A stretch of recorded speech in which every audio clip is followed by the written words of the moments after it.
ဒီကနေ့ဗီဒီယိုမှာတော့ cryptocurrency ဈေးကွက်ရဲ့နောက်ဆုံးအခြေအနေတွေနဲ့ trend တွေကိုပြောပြပေးသွားမှာပါ။ဒါနဲ့ကျွန်တော်တို့ရဲ့ crypto base channel လေးကိုလည်း like and subscribe လေးတွေပြုလုပ်ပေးခဲ့ကြပါဦးနော်။ Bitcoin က all time high $1,200,000 ကိုထိန်းသိမ်းခဲ့ပြီးတော့စုစုပေါင်းဈေးကွက်အရင်က4 trillion အထိကိုရောက်ရှိခဲ့ပါတယ်။ဒါ့အပြင်ဖွဲ့စည်းဆိုင်ရာယင်းနှိမ့်မြုပ်နှံမှု Ethereum အဆင့်မြင့်တင်မှုတွေ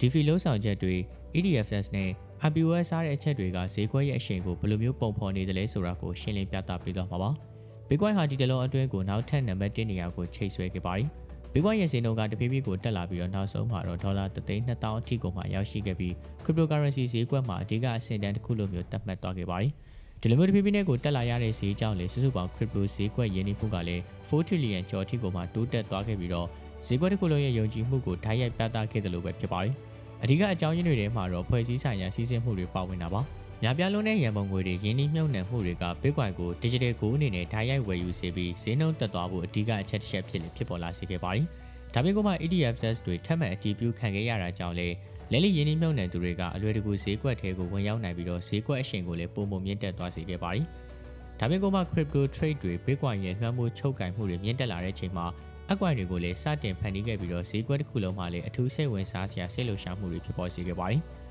Bitcoin ရဲ့ဈေးနှုန်းမြင့်တက်လာမှုနဲ့အတူကုန်သွယ်ရေးလှုပ်ရှားမှုတွေနဲ့အခြေအနေတွေကလည်းစိတ်ဝင်စားဖို့ကောင်းလာပါတယ်။နေ့စဉ်ကုန်သွယ်မှုပမာဏ26%လျော့နည်းသွားပြီးလက်လိရင်းနှီးမြှုပ်နှံသူတွေဟာလည်းအနည်းငယ်လှုပ်ရှားမှုလျော့နည်းသွားတာကိုမြင်တွေ့ရမှာပါ။ဒါပေမဲ့လို့အဲ့ဒီအချိန်မှာအဖွဲ့အစည်းဆိုင်ရာရင်းနှီးမြှုပ်နှံသူတွေက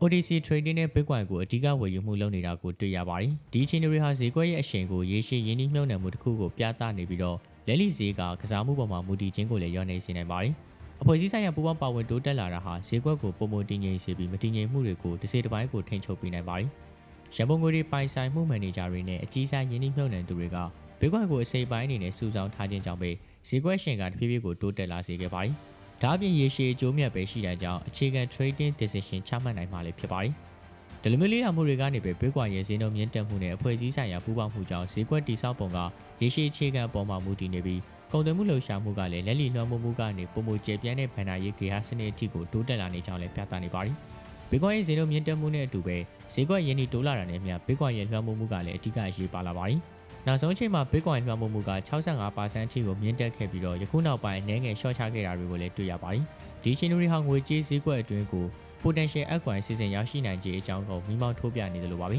။ altcoin တွေကတော့ Bitcoin ကိုအလားတူအကျိုးမြတ်ရစေနိုင်တယ်လို့ယင်းနှိမ့်မြှုပ်နှံသူတွေအတွက်အခွင့်အလမ်းတွေလည်းပုံမရရှိစေပါတယ်။ Bitcoin လွှမ်းမိုးမှုနဲ့ altcoin market potential တို့ကြားကကွာခြားချက်ကိုနားလည်ရင်တော့ trader တွေဟာအဝင်နဲ့အထွက်ကိုတေချာလေးသတ်မှတ်နိုင်ပြီး altcoin ရဲ့ရေတိုးတက်မှုနဲ့ရေရှည် trade ကိုအချိန်မီကိုခန့်မှန်းနိုင်ပါတယ်။ဈေးကွက်တိစောက်ပုံကတည်မြဲနေတယ်လို့ဖွဲ့စည်းဆိုင်ရာယင်းနှိမ့်မြှုပ်နှံမှုနဲ့လှုပ်ရှားမှုတွေကလည်း Bitcoin လွှမ်းမိုးမှုအပေါ်မူတည်တဲ့အချက်ကိုပို့ပြီးတော့ပြောင်းလဲစေနိုင်ပါတယ်။အနာဂတ်မှာ Bitcoin လွှမ်းမိုးမှုရဲ့ပြောင်းလဲမှုနဲ့ altcoin အရှင်တို့ဟာcrypto ဈေးကွက်ရဲ့ဥတည်နေတဲ့လမ်းကြောင်းတွေနဲ့ယင်းနှိမ့်မြှုပ်နှံသူတွေရဲ့သဘောထားကိုအဓိကအကျိုးသက်ရောက်မှုရှိစေတဲ့အချက်လက်တွေလည်းဖြစ်ပါတယ်။ Ethereum ဟာလည်း crypto ဈေးကွက်မှာအရေးပါတဲ့ player တစ်ခုဖြစ်လို့နေပါပြီ။ Ethereum ရဲ့ Para upgrade ဟာလည်း network performance ကိုမြင့်တင်ပေးပြီးတော့ငွေပေးငွေယူအထိရောက်မှုနဲ့လုံခြုံရေးတွေကိုပါတိုးတက်စေခဲ့ပါတယ်။ဒါ့အပြင်ဖွဲ့စည်းဆိုင်ရာစီစဉ်မှုတွေကြောင့်ပဲ Ethereum ရဲ့တန်ဖိုးက Bitcoin နဲ့နှိုင်းယှဉ်ရာမှာတက်လာခဲ့ပြီးတော့ယင်းနှိမ့်မြှုပ်နှံသူတွေကိုလည်းပို့ပြီးတော့အကျိုးရှိစေခဲ့ပါတယ်။ upgrade နဲ့ inflow တွေက Ethereum ကို digital ecosystem မှာလူတွေရဲ့အာရုံကိုရရှိစေပြီးတော့ smart contract application တွေ DeFi protocol တွေနဲ့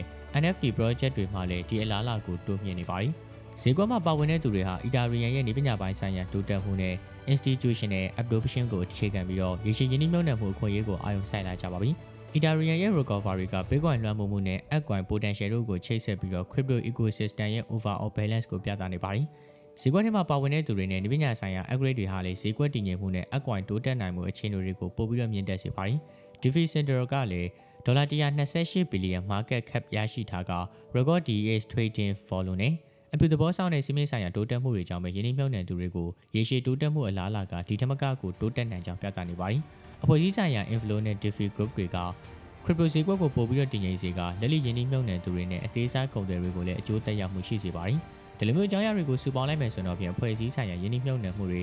ETFs, IPOS နဲ့ DeFi Sister Group တို့ကcrypto ecosystem ရဲ့လက်ရှိ trend နဲ့အနာဂတ်အခွင့်အရေးတွေကိုကျယ်ပြန့်စွာဖော်ပြနေပြီးတော့ယင်းနှိမ့်မြှုပ်နှံသူတွေအတွက်ဈေးကွက်အမြင်ကိုလည်းကျယ်ပြန့်စေတာကတော့အမှန်ပါ။ ဒါကြောင့်မလို့လေတင်တို့လေယင်းနှိမ့်မြုံနယ်မှုလို့ပိုစဉ်းစားနေတယ်ဆိုရင်တော့ဒီအချက်လက်တွေကိုတေချာနားလည်အောင်လုပ်ပြီးတော့လုပ်ငန်းကိုစတင်ကြပါလို့ကျွန်တော်ကတော့အကြံပေးချင်ပါတယ်ဒါနဲ့ crypto နဲ့ပတ်သက်ပြီးတော့ up to date အကြောင်းအရာတွေကိုသိချင်တယ်ဆိုရင်လည်းပဲကျွန်တော်ရဲ့ crypto page channel လေးကိုစောင့်ကြည့်ပေးကြပါအောင်ခင်ဗျာ Binance account နဲ့ Bybit account တွေကိုဖောက်ချင်တယ်ဆိုရင်လည်းပဲ description နဲ့ comment လေးမှာ link ချပေးထားပါတယ်အဲ့ဒီ link တွေကနေပြီးတော့ account ဖောက်မယ်ဆိုရင် bonus တွေရအောင်မှာလေးဖြစ်ပါတယ်အဆုံးထိကြည့်ရှုပေးကြလို့အားလုံးကိုကျေးဇူးတင်ပါတယ်ခင်ဗျာ